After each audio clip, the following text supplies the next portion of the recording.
Kemudian karena gangguan di luar daerah proteksi, relay tidak boleh bekerja. Gangguan di dalam daerah proteksi F2, maka V2 per I2 sama dengan I2 kali ZAF2 per I2, maka impedansi yang terukur adalah ZAF2. Karena gangguan berada pada daerah proteksi, maka relay akan bekerja.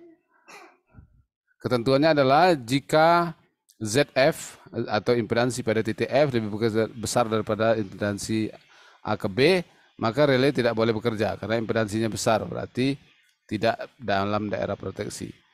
Namun jika ZF lebih kecil daripada ZAB, relay harus bekerja. Karena apa? Karena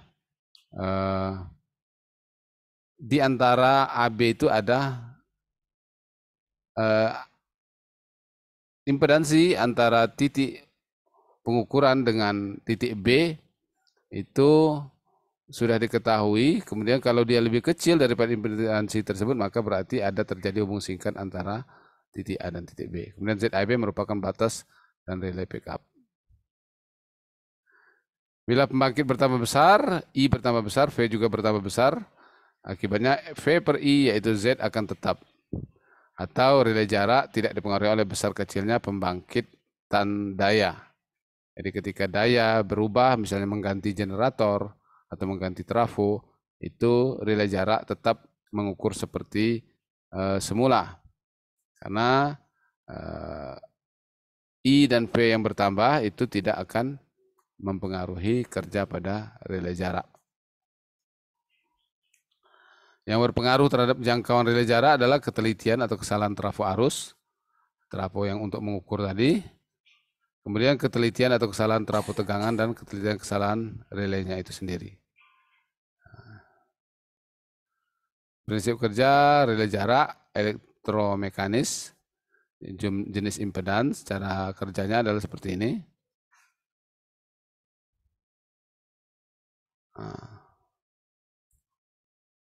Jadi dia ada namanya PE ini, atau penahan daripada relay untuk dapat bekerja.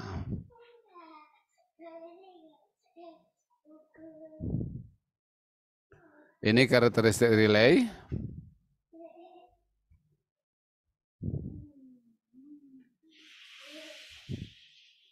Kemudian bisa Anda baca nanti, bahannya bisa saya share. Kemudian ini semua karakteristik. Kemudian impedansi beban, jadi impedansi beban juga diperhitungkan dalam perhitungan relay atau jarak yang ditentukan ketika terjadi gangguan.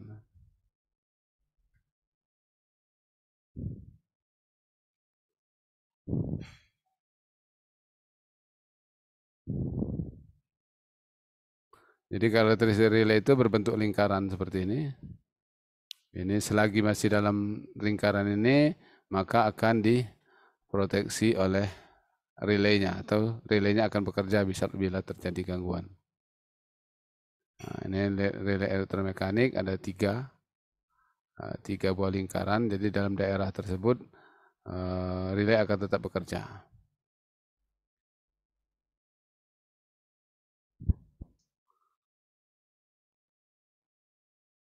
Jadi cara pengukuran jarak disesuaikan dengan jenis gangguannya.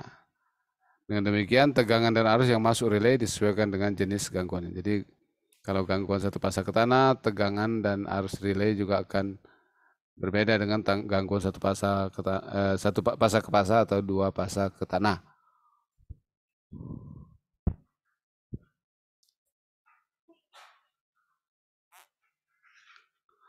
Nah, misalnya contoh gangguan hubungan singkat 3 fasa, maka terlihat di sini berdasarkan komponen simetris, jadi menggunakan komponen simetris ya. Ini pada analisa tenaga sebenarnya sudah ada.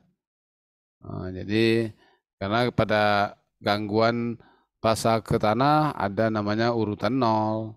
Kemudian kalau fasa ke fasa ada urutan positif, urutan negatif ya.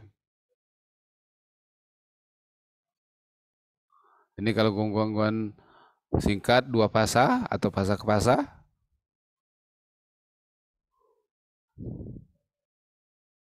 Nah, ini perhitungannya bisa nanti Anda pelajari sendiri. Ini satu pasang ke tanah. Dan seterusnya. Nah, cara pengukuran jarak disesuaikan dengan jenis gangguan. Tegangan arus masuk relay disesuaikan dengan jenis gangguannya juga. Jadi gangguan pasa ke pasa misalnya. Pasa ke pasa, maka relay ini akan mendeteksikan arus bila terjadi arus yang mengalir dari suatu pasa ke pasa yang lainnya.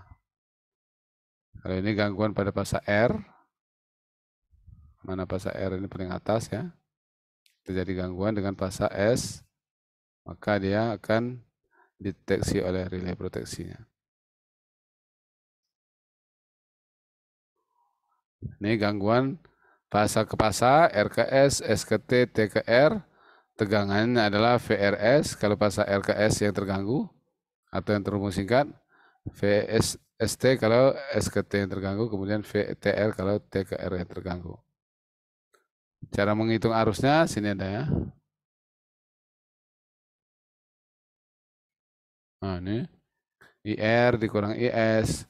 Kalau pasa S ke T, IS ini semua ada di analisa sistem tenaga. Kegunaannya di sini adalah untuk menghitung relay yang akan digunakan, arus yang akan masuk ke relay. Ini kita ketahui KO sama Z0 dikurang Z1/3 ini di gangguan pasa ke tanah ya. Karena dia ada Z0. Z urutan 0. Kemudian penyetelan relay jarak, syarat utama relay jarak itu